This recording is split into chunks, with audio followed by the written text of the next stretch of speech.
Hi, welcome to tonight's program. I'm Whitney Donhauser, the Ronay Menschel Director and President of the Museum of the City of New York. I'm so delighted to welcome you to the Narrative of Design, a conversation about the architectural landscape in New York City and how storytelling functions in home design. Since 2006, the museum has presented more than a dozen major exhibitions around urban design and development. So it's no surprise that tonight's conversation will be a celebration of New York's iconic built environment. We are thrilled to welcome designer and architect Pietro Cicognani, the co-founder and principal of Cicognani Kalla, a leading full-service architectural firm. His book, Pietro Cicognani, Architecture and Design, features a foreword by actress, filmmaker, and philanthropist Isabella Rossellini, whose country home he designed. We are using examples from his work. Both Isabella and Pietro will discuss architecture and design elements found in residential buildings throughout New York City. It is such a great pleasure to welcome them with us tonight. I'd also like to thank our members program sponsor, Fiduciary Trust International, as well as our attendees this evening. Through your sponsorship, membership, donations, and program attendance, you play a vital role in ensuring that the Museum of the City of New York continues its role as New York storytellers. We are so grateful for your support. Before we get started, I'd like to mention that all attendees' cameras and microphones will remain off during the conversation. Please use the Q&A function to submit any questions. They will be answered later in the portion of the evening. So if you need help with any of the functions, just send a chat to our staff who will be monitoring those. So now it is my great pleasure to turn it over to Pietro. Here we are. So I am Isabella Rossellini, and this is Pietro Cicognani. Actually, the GN in Italian is a very difficult pronunciation because it doesn't exist in America. It's gna, as in gnani, Cicognani. So Pietro and I, first of all, we want to say how both of us are very honored to be part of this lecture and to be asked the Museum of the City of New York. It was a great honor. We are both Italian, but we've lived in America, in New York specifically, for decades. The Museum of the City of New York is a place that we love to visit, as all the other museums. New York, one of the greatest things of New York is the museum and the cultural life, which has been a basic inspiration for my work as a filmmaker, as an actress, and also for Pietro as an architect. And New York has become our city of choice. Pietro and I both are from Rome. We grew up in Italy. We have foreign mothers. We'll talk about that. My mother was Swedish, was actress Ingrid Bergman. Pietro mother's was Russian. Though we grew up in Italy, but we also studied abroad. We speak several languages. We have many things in common, but we haven't met in Rome. We met in New York. And I think I probably went to a lot of parties where Pietro was there, but I wasn't aware of him. I became aware of him once I bought my house here in Long Island, about 60 miles from New York. And I wanted to do something very original with it, and I couldn't find the architect until a friend of mine said, "Why, you talk to Pietro, he'd be delighted." And since then, we became very good friends, and we have created many houses together, and our children are friendly. We talk, Pietro and I talk every day. But the first time I've met Pietro, I bought this barn that was pretty much abandoned, and it was, grown, the garden was full of weed. It was a mess. And when I showed it to anybody, nobody saw the magic that I was seeing. And when Pietro arrived in this mess, he said, "This should be the house here, and that should be this, and that." And one thing that I understood, and he shocked me, it was this incredible sense of proportion that you have. And this is the first question that I want to ask you. How did you get your sense of proportion? I might have taste. I say, I want this, I like this, I don't like that, but I don't have a sense of proportion, and I totally depend on you on that. Well, growing up in Rome, this is something organic that happens when you just walk around as a child, as a teenager, I think, where you absorb things from different eras and this multi-layered society that is Rome. It just, it becomes part of you. So that helps a lot. And then I personally studied a lot of the Etruscan urbanism and architecture. And I went around to every site and did models of the site and studied how the Etruscan used the land, the city of the dead and the city of the living. And that was very, very instrumental in placing something in the landscape. So there's a combination of those two things, of the Etruscan and the Roman, that gave me that sense. What you're seeing is Pietro just published a book about his work. It is a selection of about 18 houses. Is that correct, Pietro? Yeah. Apartment and houses. Just a residential project. Residential project, and of course the book is available in the museum's bookstore. Can I ask Pietro, because you mentioned that classical architecture has influenced you, and I am, as you know, I am very literal, and I want an example of something that inspired you. That's your Swedish side. That's my Swedish side. I have to be. So this is near where I grew up. Is the Foro Boario is where near the Tiber. There was the harbor of Rome was right next to here, and the cattle were sold in this temple. So I took that as an example of an intimate scale.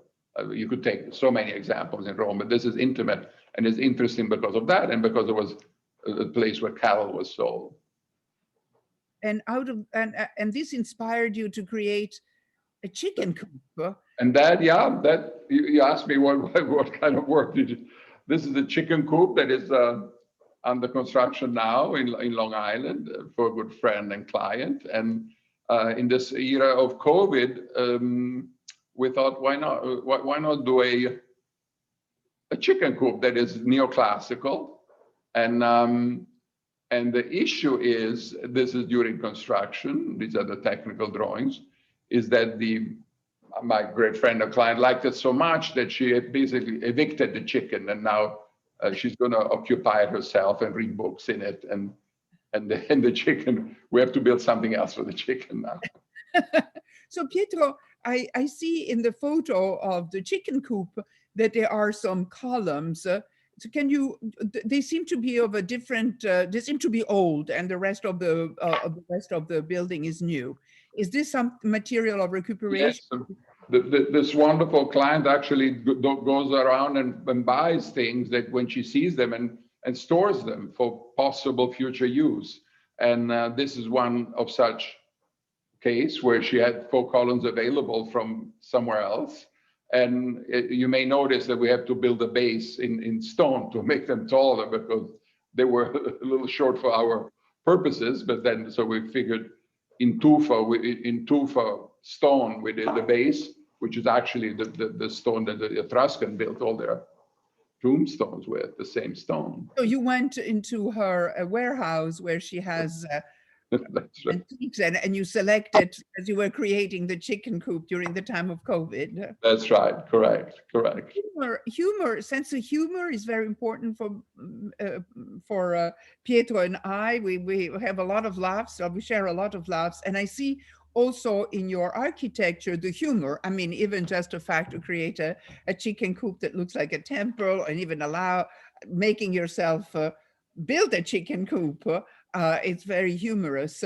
And there is a chapel that you have created that I am completely envious of, and is the Egg Chapel. I mean, I have chickens. I lived in Long Island. I ran a little organic farm, and I sell chickens in a CSA, the share membership to the member of my farm.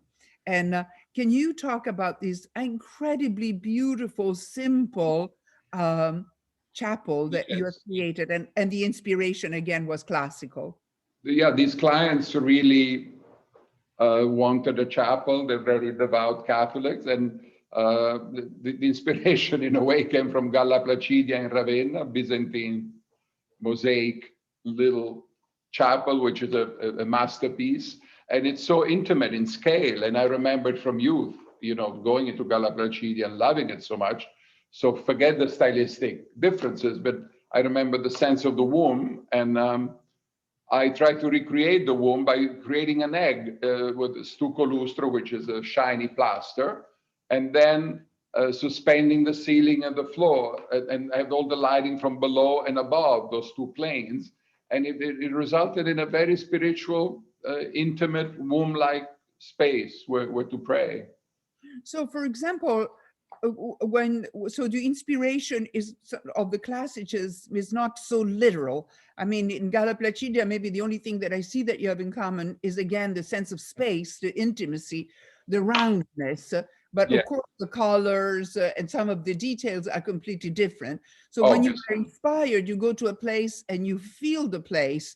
And is that feeling that you translate in your own design? That's right, because I think the great history of the classics is how adaptable a classical language can be from situation to situation, and how you can make it your own. And I think that's the real power of classical architecture. Pietro and I, preparing for this talk, we talked about similarities and differences between Rome and New York. And one of the similarities is that New York, on the contrary of a lot of other cities in America, it's a walking city. And in a walking city, you have, you meet people at the cafes, at the restaurant, you walk down the street, you see a gallery, you enter. If I lived also in Los Angeles, I always have to make these appointments because it's where my car takes me. Nothing is accidental, everything is planned. And it's one of the reasons why I personally like to live in New York. It's more European. I'm so used to the street life. But also one of the great differences is that Rome, you always get lost. I mean, if any of you have traveled there, there's so many little streets, and it has built in over 2,000-3,000 years. So the streets are all very, and they change name every block, and you never know where you are. And instead, New York has this gridlock is called, Pietro? What is it called? Meaning it's built on, you know. The Cardo and the Cumano. Well, that is also, yes, I thought that this idea that New York was built on avenues and streets like that was very modern. But in fact, you told me that it was part of a Roman design.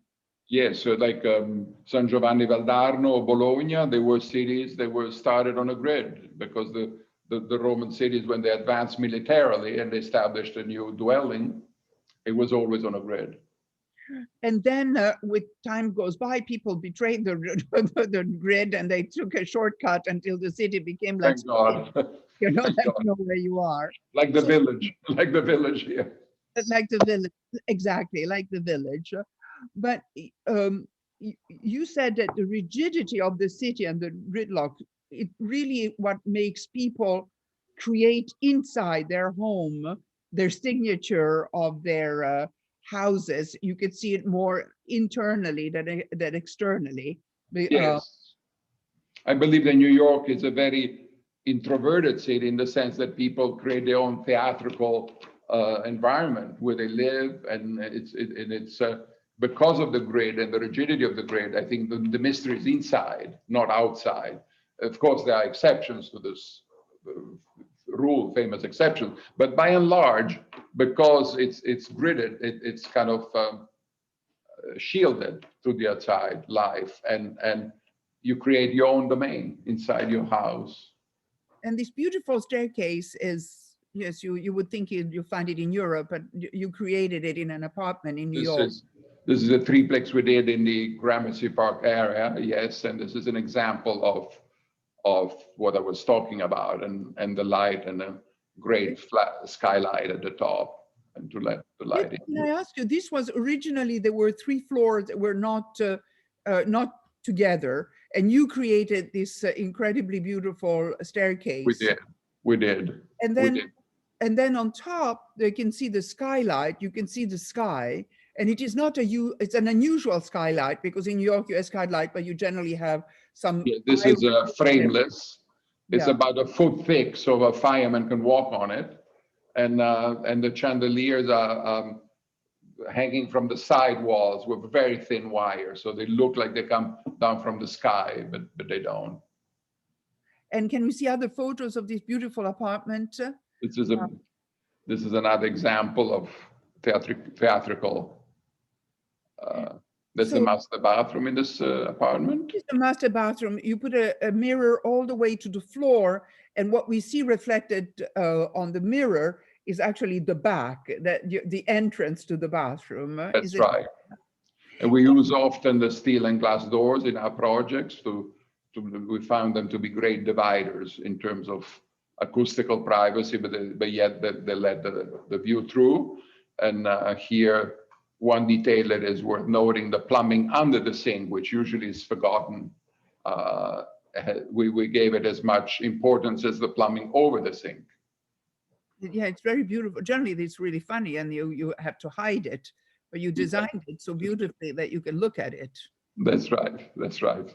This beautiful door that is iron and glass is also what's behind you.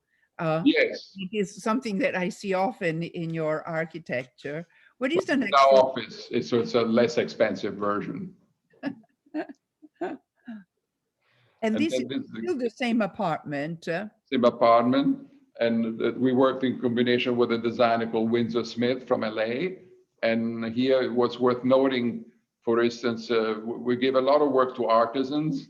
And this floor mimics the herringbone wood floor that is in the rest of the apartment, but being in the kitchen, we in Salerno, in Italy, we found an artisan that would do the same floor, but in terracotta and then glazed white terracotta.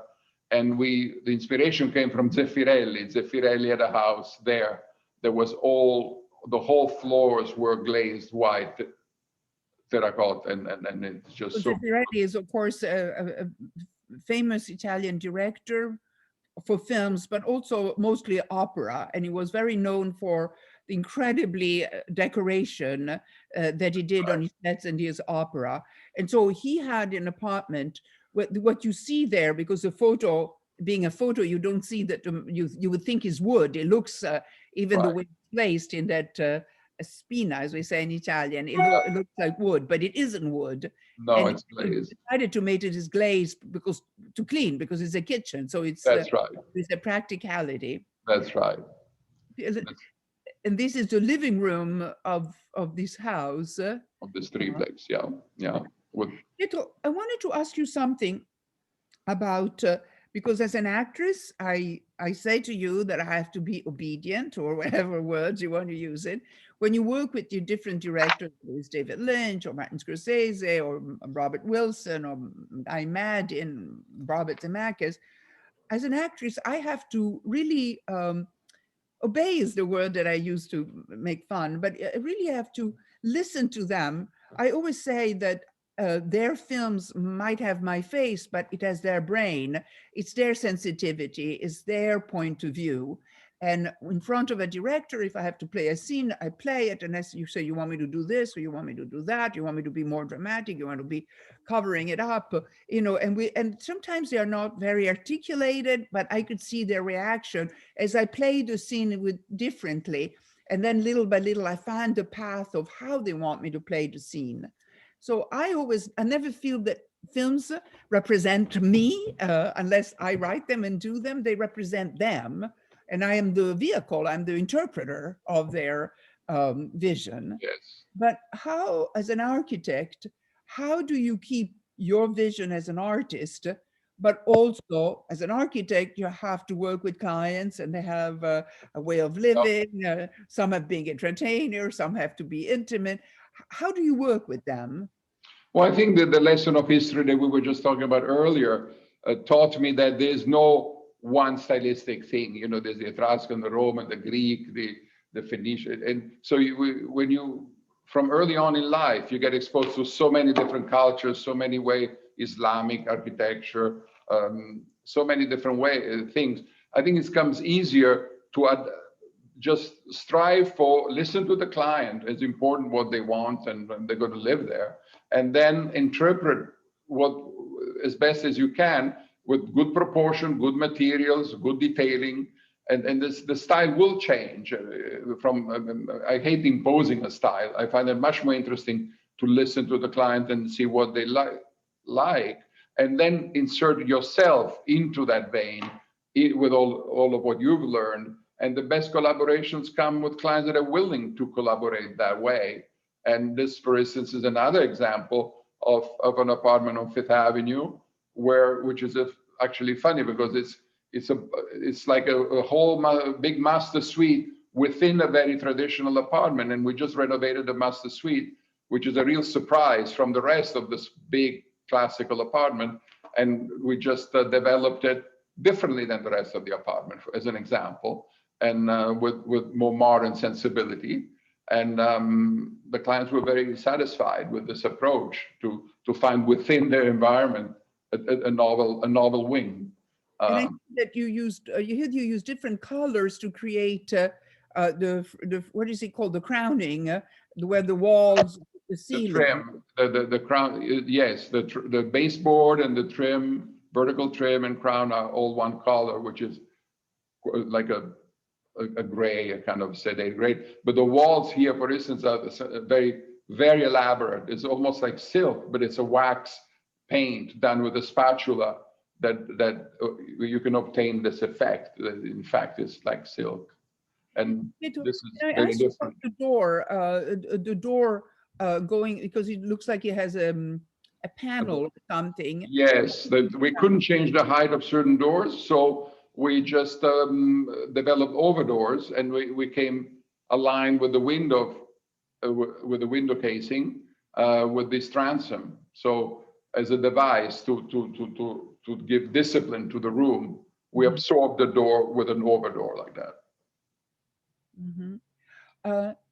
This is the same apartment. Same apartment, it's a bathroom, and we did the vanity, and there's a Giacometti plaster fixture in the ceiling. Here, the mirror is treated very differently than the mirror you saw earlier downtown, because the park is right outside your window, and it's wonderful to have the joy reflects of the park coming into the room. You made an enormous mirror so that you can reflect the park in the bathroom. Yeah, in this case, a traditional apartment that just has this wing that doesn't have to blend and look. Actually, they wanted it to look modern. They wanted to see the contrast. I think in our ADD society, it is very good to do things like that, to not become complacent. The next apartment, this is a friend who is an artist, and this is downtown, isn't it? You were in the village, yeah, in the village. Created for her a studio. I mean, it's not her principal residence, but sometimes she might spend some days sleeping there as she's working at some painting or some drawings.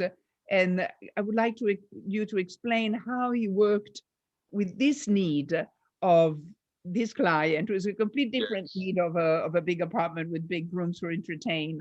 That's right. So this is a good example to show you how you have to respond to the need of your client. In the end, we are in a service profession.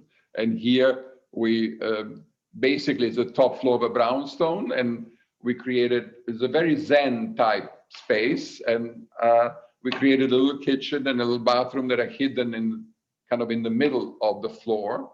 And then in order to then occupy with large rooms, the front and the back that are full of light. This is fronting the street with an old skylight that we renovated. This is, of course, the studio where she This is the studio, that's right. And this is at the opposite end of the bedroom, full of light. And then you'll notice something that a lot of New Yorkers know, which is the radiators. These are cast iron radiators that make sometimes a lot of noise, but we're still very attached to them because they're wonderful and they work so well.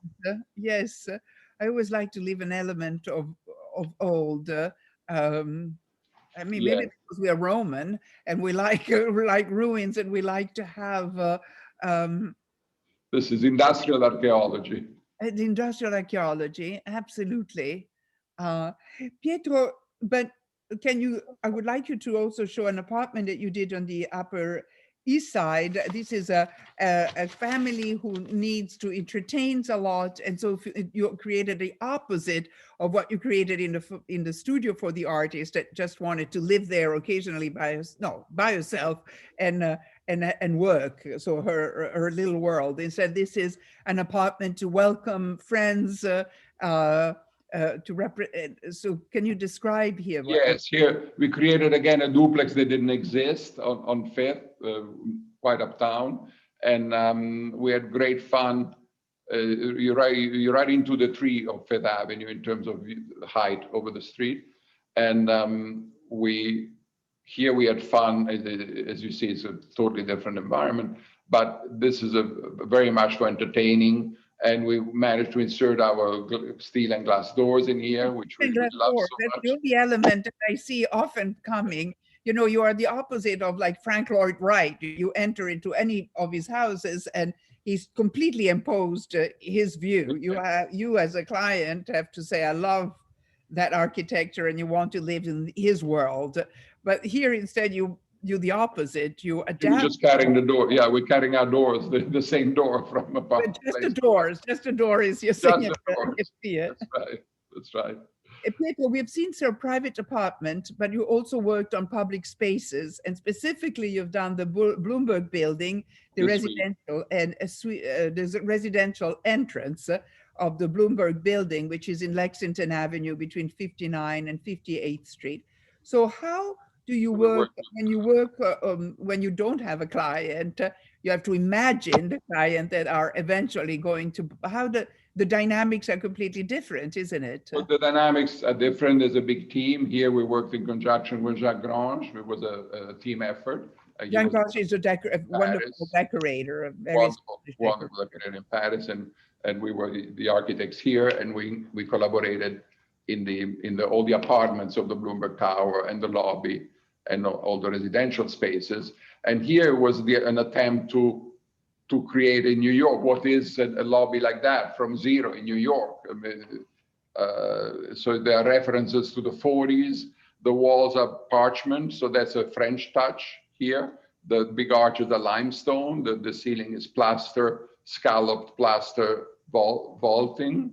The floor is a mosaic of marble, basically. So it's very inventive, but it was also trying to develop something with the idea of who's going to live in this building in mind. But you work with Jacques in dividing also the space. I mean, there is very much doorman, so you enter, and then there's these 3 columns that separates the doorman from a lobby area where you can wait, or this corridor that will lead you to the elevators, I would imagine, no? That's right. It leads you to this corridor that eventually leads you to the elevator with a bronze and glass door at the end.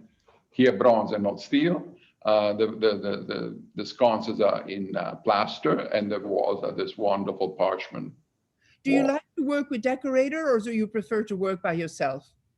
Well, I love to collaborate. So when it's a good fun decorator, it's great fun to work together. Great fun. And sometimes clients are the decorators, so that sometimes we work directly with the client. So it just varies. Like with you, for instance, we don't need a decorator when we work together, but other times we do.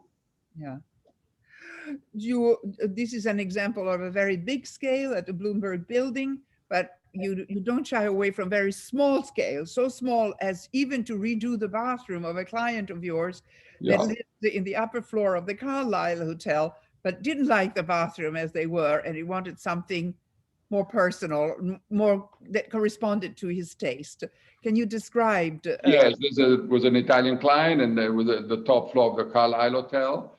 We worked with a designer called Verdi Visconti, and it was a great success. The client wanted a boat to be like feeling in a boat, and as you know, from the top floor of the Kalla, the view is magnificent. You're really in the sky. You don't have any obstructions. And this client wanted a shellac on the wood, like if you're in a boat. And this is what we did. And the combination with the 2-color marbles and the wood. Where is the marble? Because the marble is it seems to me that it's the same color of the wood. At least in the photo, you can't see it. The marble images in the top of the sink. And it's in the frames of the mirror and in the vanity, the panel of the vanity. That's marble surrounded by wood. And here again, you work with marble. I mean, I know that some of your clients, you take them to Carrara, to the famous quarry where Michelangelo got his white marble to create his, and I was in a play once, playing a tour guide in Italy. And I remember that you brought us, it was called the Stendhal syndrome. The Stendhal syndrome is when art hits you in a way that it moves you profoundly. And you brought to me and to the other actor fragment of this marble from Carrara that Michelangelo still today is used, but Michelangelo is famous for. And that was such a wonderful, wonderful present that I treasured. This is a fascinating, fascinating project that you did for another client who wanted a special bathroom. And can you? Yes, this is again an example of a very small scale and a jewel. The very sophisticated client, was basically into making watches and jewelry. And so it was very precise. And he wanted a totally custom bathroom of this glass mosaic from Brazil, but where you couldn't have a sliver. It wouldn't allow a sliver to exist. So each tile of the mosaic had to be a full tile, 3/4 by 3/4 in all directions. So imagine the calculation you have to do to achieve that, because a sliver of a tile would just not be allowed. So the funny story is that when we made the custom tub, the wife came dressed in gym clothing, and there was in a bed of sand. We had to do the tub for her. So all the construction workers stood around, and she laid down in sand in gym clothing. So we knew exactly how to do the curve of the tub, the inner curve of the tub. And though it might come across eccentric and extravagant and opulent, when you said to me that you understood your client to be a jewelry maker and watchmaker, and so the detail and the cut of the jewelry, the cut of the stone, they have an eye for that. And that was very important for them to replicate that kind of meticulous look. Yes. I looked at it with a different eye. I thought, this is something that I haven't been trained.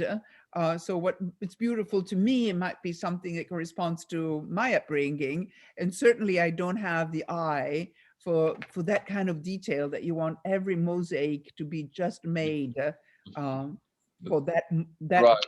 that Yeah.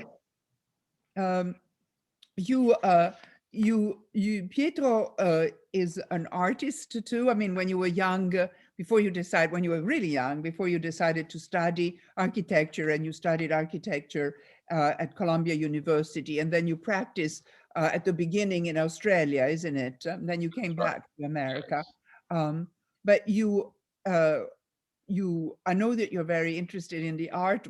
You are the one that takes me always to the galleries, that know the name of every artist, is intimate, knows them, and you also draw yourself. I mean, sometimes not only architecture. I remember there was a period where you drew the human body quite with a model, and you were very concentrated in trying to discover all the movement so it was fascinating to me to see that you continue to study proportions and movement, and to train your eye. And of course, I think your client are quite responsive to this sensitivity of yours. And a lot of your clients are art collector. And here is one of them who has a big art collection, and you created an apartment for him where everything from chairs, sconces, table are artistic, are an art piece. No, you're right. I mean, when you study the human body, it helps a lot with proportions, and even in your architectural practice, it's very, very useful. And this is an apartment that we did on a top floor, again, back to Fifth Avenue. And here we experimented with white gold leaf, and with the floors being in the end grain wood, like a wood butcher block. So the square module in the floor with the wood, which is very, very resistant when it's end grained, and the white gold leaf, which is also modular. So that is the background. And then here you see some Lalande pieces. And then, and then the amusing thing is that they were very good friends of the Lalanne, my clients. And I don't know if you remember the Hawks Pale Mail, they lived on Fifth Avenue right next to this building. And they asked Lalanne, they were both still alive, to create something that has to do with Pale Mail. And so they created the table, and they put the two hawks back to back as the support for the table, as an homage to them. And then, I don't know, depending if you're watching on a cell phone or computer screen, but the little mouse that they're supposed to eat is not on the floor, but is on top of the Giacometti table, right where the Matisse lady is leaning over at the base of her feet. There's the little mouse of the Lalanne that is supposed to feed the hogs. And Pietro, you know, the column there, you explained to me that it was a supporting color that you couldn't get rid of. And so you covered it with something so to make it into an object. Yes. Yes. Our client said, let's do something special with this column. Obviously, we has to stay there. And he remembered old cars. When you open the hood of an old car, you have a Bugatti type sheet of steel, which is with an imprint of a small circle. So you could still buy now sheets of steel that are made that way with a round pattern. And we just bought it and bent it, and with rivets, very precise rivets, we rebuilt basically a cladding to this column that was just an invention, really quite modern, but and reminiscent of car culture. I've always had an enormous admiration for the fact that you're so inventive, and also that you work with so many artisans, because in order to do this, or the bathroom that we've seen with all the different pieces of the mosaic being very precise, you really have to work with a lot of artisans, and you keep that skill alive. That's very important, very important. And in Rome, where I just finished my apartment in the center of Rome, there's so few artisans left, which makes you cry. Instead, it's very good to keep giving work to the people that are good and you like, and that's what I try to do here. Pietro, now we're going to leave New York, but we're going to keep New York, because it's a tradition of New York to go away for the weekend. And I would like to just show a few of the houses that you've done. I live in a barn, and this is a barn that the only thing that it has similar to mine is that is red, but it's a barn that you built from scratches. We'll get to my barn that instead it was kind of a restored. This is a client of yours who built the barn specifically for their art collection, isn't it? So you thought That's right. This was a very good gallerist and his wife, and they wanted something for the art collection and how to display art. And this is upstate New York. So we created an industrial type barn from zero, and then paid a lot of attention on how to display art. And we achieved, I think, a good balance, also given by the fact that the furniture that they had was so unique and wonderful, that the juxtaposition between the different pieces of furniture, the light, the way the light comes in, and the artwork that they had. And so you placed the window up to have light, not to have direct light on the paintings, and also the eye goes to the art. It doesn't go to the outside and the trees. That's how you designed it, you know, so that. Right. The large room is the big room for the art, and then of course you want to hang the art at eye level, and then we did the clear story windows above, all around you.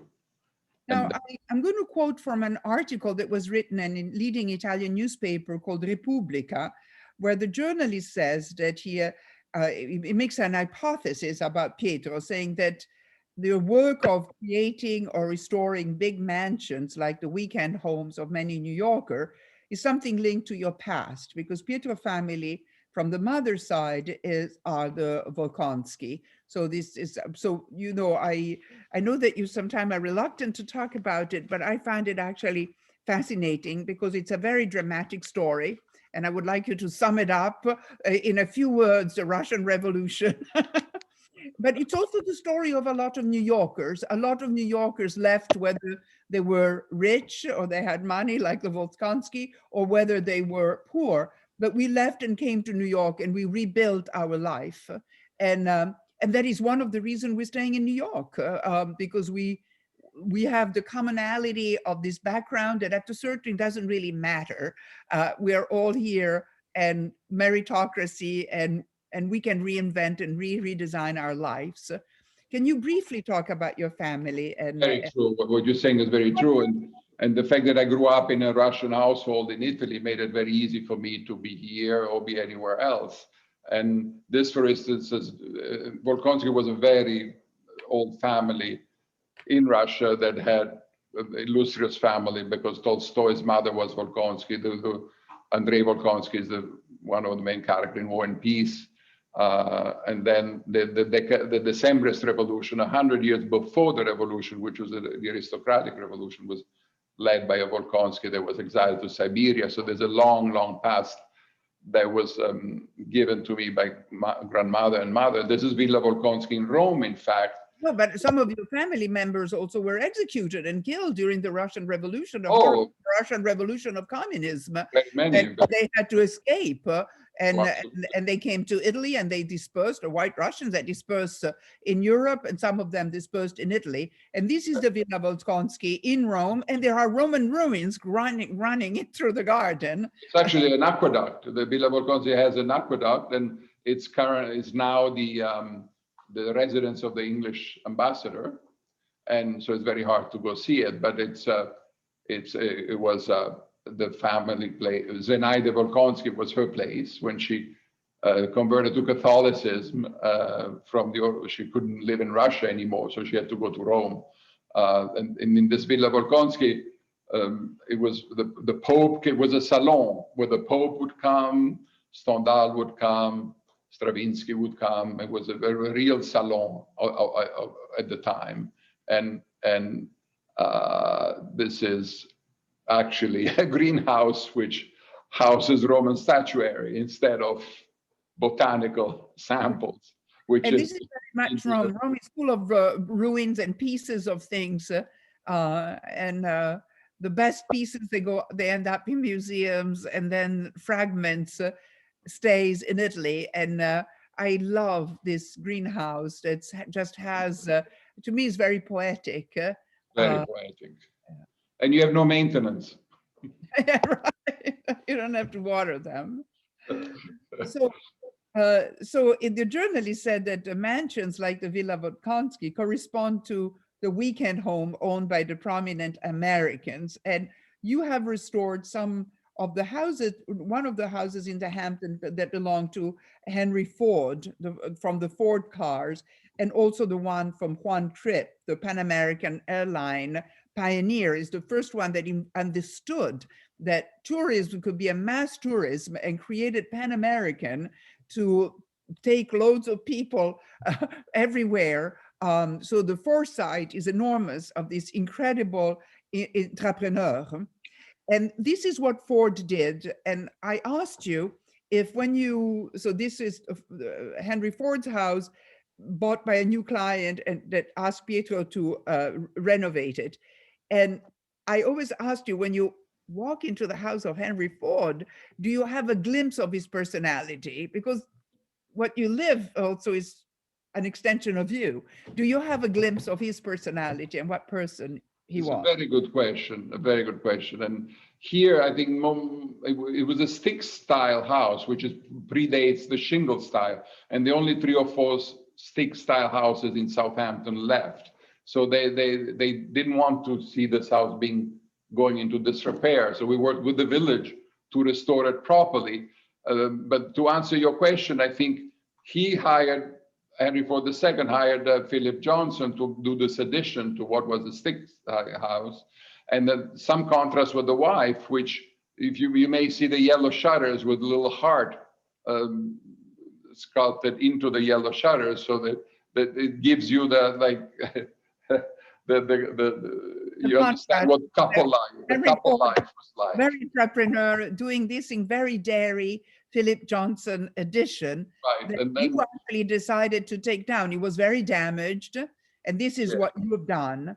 And was it difficult to say, okay, let's take down the addition of Philip Johnson? Because of course It was not easy. I went to see him when we started the office, and he was very graceful and amusing and cynical. So I had great memories of the encounter. But I must say, this example was not one of his best work. And it was leaking, was very hard to salvage it. And I took in the end a decision, and the village approved it. And imagine the village are very severe in their opinions of this, and they basically approved it. And they said, if you restore the stick style house, well, we think it's appropriate to make that wing back into a stick style wing and have a uniformity. So you more of an homage to history, being a Roman, of course, it seems very appropriate. Can we quickly go and look at the house that used to be a Juan Trippe? It really sits in a wonderful environment, and I know that environment is very important to you because it sits between the ocean and the pond, the Georgica Pond in East Hampton. Can you describe a little bit what you did to this house? Well, again, it's a house that we started working with more than 30 years ago, and it was only the only two-story part was the central part of the house, and the wings were one-story house. And then the other house in the background was a boathouse. And through the years, our great friend and client developed the garden to be an amazing place, and it's chemical without using chemicals. So this is full of birds and butterflies and guinea hens and bees, which is the right way to do all around Georgica Pond. And it's such a delicate environment. Very delicate environment, very delicate. And then slowly we grew with the house, but always with a mind of keeping it humble and respectful to the surroundings and the location. We added an art studio to the right at one point, and then we bridged it to the house. But it was always in terms of staying quite humble on the outside and have the surprise on the inside, and be very respectful with the footprint, with the land around you. And then can you show the pool, because this pool is beautiful.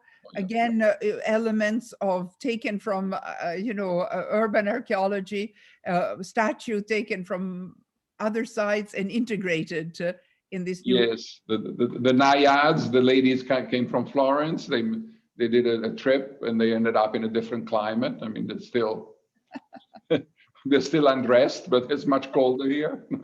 We built this pool. And it was great fun to locate them and have this part of this idyllic environment with all these historical references. And now, after seeing these beautiful, fantastical houses, we would like to talk about our homes. Pietro did my home, and we'd like to talk about Pietro's apartment, which is much smaller in scale or budget, but still, I think they show how whimsical you are and how adaptable you are. So I arrived in Bellport, where I live. I found an old barn that was collapsing, and I had the dream to leave in the barn. And you also had some building that needed to be built, and you created a very half Italian at my father's side and Swedish. And the garden and the house is Italian and Swedish. The barns outside are the red barn, typical of Sweden. But Pietro put them in a way that are looking like a piazza. The houses look at each other. It looks like a little Italian village with a piazza. So it really, I always say this house is a portrait of me. And this is also, see, this is the inside of my house, but I'm also fascinated with the fact that you create, before you build, and probably it helps you with the proportion, you build the wooden model. I don't know that every architect does that anymore. They probably, don't they use a 3D? Much more now, yes, much more prevalent. But you prefer to still do the old-fashioned? I still draw by pencil in the beginning and build wood model, because just the fact of cutting and gluing and thinking, I don't know, there's a process with the mind that makes you think deep about what you're doing. and then there's some boredom involved. And when you're bored, you sometimes you have more ideas. You fantasize. It also gives you time. Sometimes the computer is so much it's so fast that you can keep up with it. But if you do it at hand, it gives you time to think. I think. Absolutely, I believe so. Yeah. So one of the things that I was very frustrated is when I saw this barn, what I loved, it was all this wood inside. And when I worked, I contacted a local architect to help me. He said, well, it has to be, you have to insulate it. And so just a very big beam will remain, but the rest have to go. And I just said, no, it can't go. I wanted to live here and I want it to be my home, but I don't want to be insulated. How can it be? And Pietro came with the most simple solution. I should have called you earlier than go crazy with that architect. And you explain how you resolved my house. Yeah, basically, since the outside wants to be red paint, which is your Swedish background of rural barns in Sweden, it was much simpler to leave the original woodwork inside and insulate the whole sandwich of insulation on the outside, and then reclad the outside that has to be painted anyway. So this way you achieved a very well insulated barn, which actually with one tiny heater, you heat the whole thing. And the original aspect of it. So it looks like the way that it always was. And one of the things that worried me is that they are loft, because they are loft where you put the hay and you put the straw. But I had small children and we were concerned about putting any railing because it wouldn't be fitting. And Pietro called the Big Apple Circus and called the people that are in the trapeze and asked them the address where they get their nets. And these are trapeze nets that that we found somebody in Atlanta that was custom make netting for acrobats. And so we took all the exact dimensions of these panels, and they made custom made size netting. So the railing, if you would have done a modern railing, it would have destroyed the feeling that you wanted in your barn. Instead, the netting become hardly see the netting, and it's safe, and you actually see the steel tie rods to keep the barn from leaning over that are crossing this photo where the netting is applied to. My netting has become mythical. I have children coming. Everybody says, can we climb and go on your nets? So it has become a big attraction. Also for children, hanging way above their parents and being able to control them, it's a dream come true for a child. Absolutely, absolutely. And Pietro, I wanted to have an indoor pool because I have a bad back and I want to swim every day. And you integrate it in, you build it another building. And this is a magical place where I go every morning to exercise.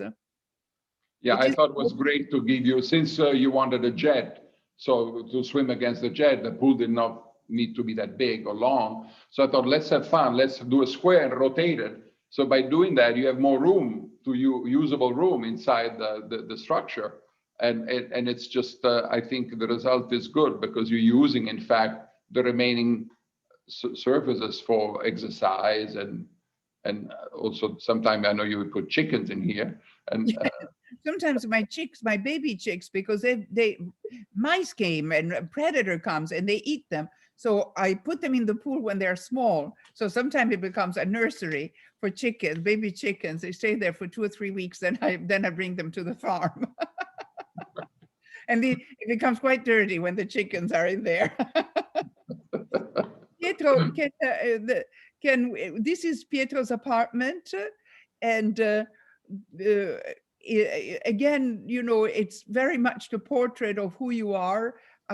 You created very big closets so you can have all your clutter away, and you have this very simple living room and room where you can have friends. It's not a place where you entertain. You don't cook. You cook very little. You learned how to cook with COVID a little bit, I heard. A little bit, but this is basically the idea of hiding all the stuff of daily life in huge walk-in closets, so that you have the possibility of just having what you want to look at, unencumbered. So the whole apartment is gray and red, And here are family photos. Instead of being small in a frame on top of a piano, they're huge, blown up, and there's no piano.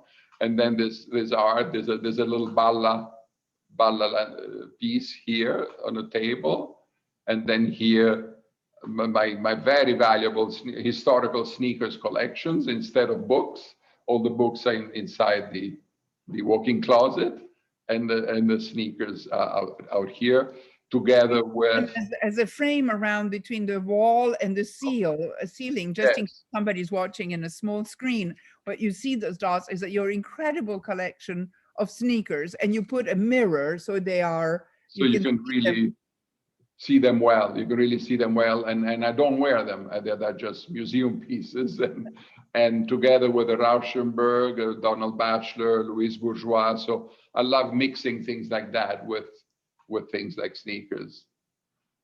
And we wanted to conclude. Yes, here you can see really your sneakers and the mirror better. Yes. We wanted to conclude this lecture with a view from your window on New York. I love the view that you have because it shows New York and how eclectic it is. It's ugly and beautiful. And as you said, there's sometimes in the interior that you can express your personality, your taste, your sense of elegance, your sense of extravagance. Sometimes your apartments are done by people who have a lot of money, but there is always something incredibly creative and incredibly adventurous and avant-garde and experimental. And that is what I always, and I think you too, that's what we love about New York, and that's why we chose. Very much so. I love this view south from the apartment, in fact, very much. And we can take some question and we can give you some answers. Let's see if there are some questions here. Yeah, we actually have two questions. The first is, if you were both going to collaborate on a project together in Manhattan, what would it be?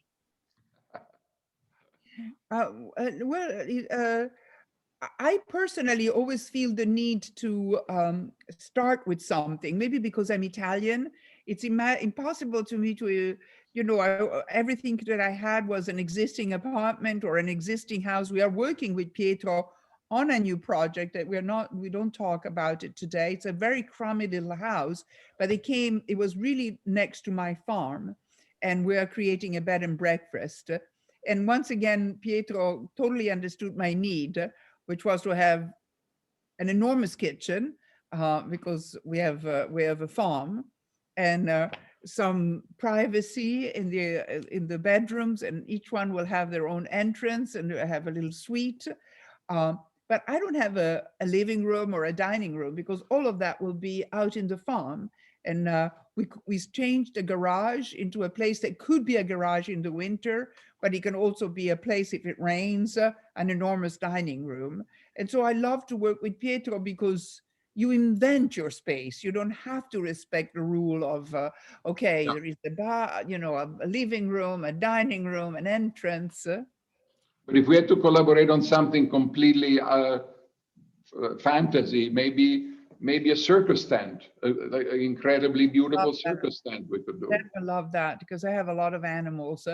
But I have to say that the egg chapel, I wish I had it, because of my chickens and the beauty and the spirituality of it, and sense of humor, the combination of elegance, beautiful, aesthetic, but also humor. To me, that's very appealing. The Roman Catholicism mixed with the chicken hatching.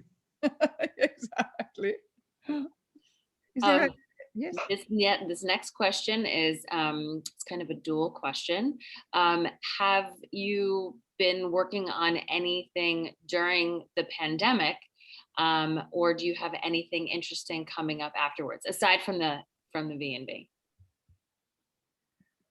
Well, for me, it's a very big space. It never ends. We have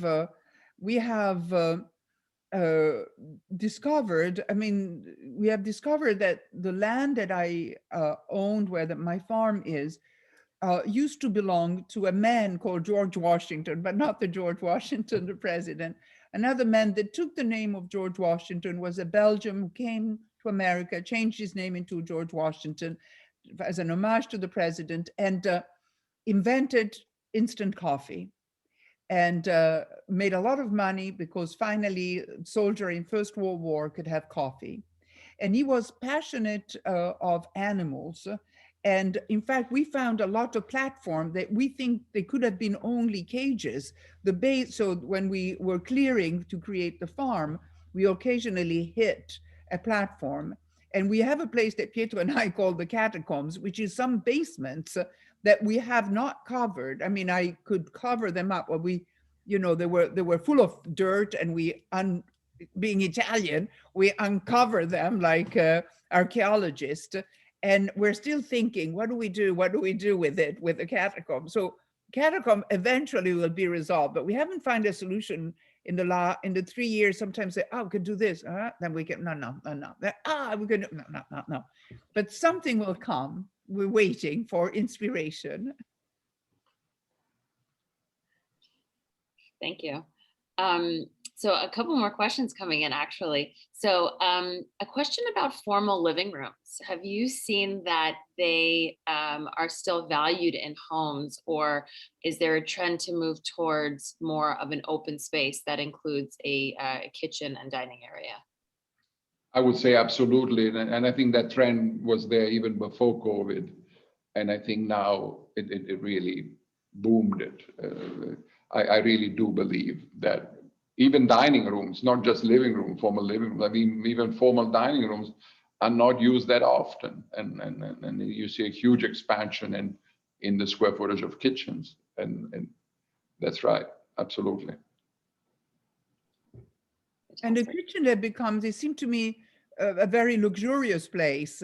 I mean, in the farm, we paid, the Pietro has designed the most beautiful kitchen that is all wood, ceiling, everything. It looks like a box. It's amazing. Plywood, all plywood. And we went, and also the great fun to work with Pietro is that he takes you to this adventure. We went to a place where there were plywood everywhere, like a factory, you know, and they would show us the different grain of the wood. And it was so beautiful. I was so enchanted. I wanted to be there for hours. I mean, I have a farm and I have trees, but you don't see them the way you cut them. You can cut them so the grain goes in certain direction. It was a rough place, but so amazing, isn't it? And I know that you've taken clients to Italy, to the quarry in Italy of the famous Michelangelo, Carrara's marble, or the south of Italy, to Maiolicas. In fact, we were thinking then you got sick with COVID, but you were going to go on in Italy for Christmas, and you had found a place near Italy where they a collection near Viterbo. A collection of old tiles that were removed from building, and we thought we were going to buy them and bring a little bit of Italy into the bed and breakfast that is here in Long Island, but it's mine, and I'm Italian. So Pietro is always full of ideas. When I went to Rome to visit him and see his apartment, he had already befriended everybody in the street. And there was this wonderful shop. I mean, it wasn't wonderful. It was a mess, you know. It was antique, but like it looked like a flea market. But then there was a lady that was working and I couldn't tell what it was. And actually, she does mosaics the old-fashioned way, and she cuts the stone. And Pietro immediately spotted her, and you immediately got her work because she is starving in Italy. Probably nobody does that. You know, nobody does that work, but immediately you bring in artists and artisans, and they inspire the work. And sometimes when we have a discovery like this, we think immediately, how can we do a room so they can work? But also is not. That's right. Including a memory of a culture that is otherwise disappearing. And at the farm, I have endangered farm animals. So I will look, of course, I will have also endangered artisans. Well, that actually brings up another question that we have, talking about artisans in different part of the world. How have you been seeing from a skills perspective that is there a newer generation of artisans that are learning the same skills that have been around for generations, or are they bringing something new to the table? Are they creating something of their own?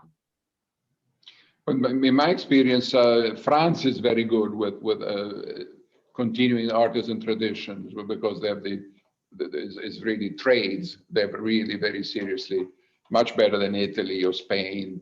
And in France, I see younger people really with lighting, with woodwork, with metalwork, doing incredible things. And in Italy, we're more like, apart from the furniture design and all that, but there's still, you still find the old-fashioned artisan.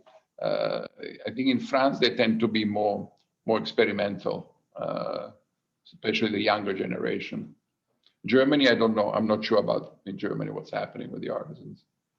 Interesting. We also had a question about countries that inspired you. You know, we talked a lot about Italy. We talked a lot about Sweden. And now you're bringing up France and Germany, but any other countries that, and Russia, we talked about that as well. You know, any countries where you feel particularly inspired by? Well, Syria. I was twice in Syria, and I think I feel so sorry for that country, because it was an incredible place for civilization and art and culture. Of course, Egypt, and you know, the whole Middle East is so rich in what we can only learn all the time, more things from the Middle East and Islamic culture, and from a visual standpoint, from an architectural standpoint. And I think, yes, those are big Northern Africa, very big inspiration. Fantastic, thank you. So I think we're just going to take one more question. We're a little past time, so I thank you both for staying with us. I thank everybody on the phone. I know we talked a little bit about living spaces, and I'm sure we're a little bit, some of us are past our dinner time. So we're going to talk a little bit more about kitchens from a design perspective as we all head into dinner. How have you seen kitchen designs fundamentally change over the course of your career? Big question. Well, of course, we all grew up with a kitchen being a cook's kitchen, where you don't even go into. I mean, that's how we grew up, and then we saw that changing into kitchen becoming the most important part of the owner's occupant's life. So that transition was very interesting in itself, and I think in that transition, the oven or the refrigerator, instead of becoming just you know, functional items, they become Rolls Royces, and they talk to each other, and it's just like the evolution has been unbelievable. I still remember as a child, we had a fridge, but somebody came once a week with a huge piece of ice, and they put it in the fridge. So the fridge was just an insulated box. And I'm a little old, but not that old. And also, we grew up in Italy, where so things are, modern world comes in very slowly, because they say, "Wow, I changed. We're so happy." So it has been quite a change. But the kitchen is very interesting, because the kitchen also changed according also to the technology of cooking and the animal farming. You know, we had a fire, and of course, and can you imagine to cook with that open fire, and women had these long skirts all to the floor. So when finally the kitchen as we know it today came in, at the beginning had the fire inside, and now there is gas or electric.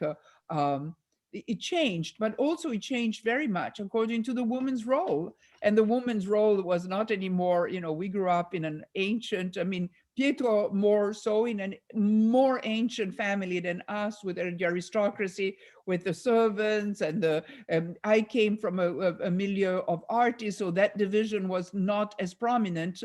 But for sure, the kitchen was a place where the cook was there and the maid was there, and no matter how big or small the stuff was, it was not part of your house. And when we came to America and we cook, we don't have the servants. We cook, then the kitchen becomes the center, the place of the family. In fact, in one of the apartment that we did with Pietro, and the kitchen was you entered, there was a little entrance, and the kitchen was right there, completely open, and it was a welcoming place, and that reflects very much the way we now live. Very true. Very true. Well, thank you both so much for this. This has been very entertaining. It's been very informative, educational. We appreciate your time. We appreciate everybody who joined us this evening on the phone. Thanks again to our member program sponsor, Fiduciary Trust International. With that, let's all go into our kitchens and enjoy the rest of our evening. Thank you so much. Thank you. Thank you for having us. Thank you.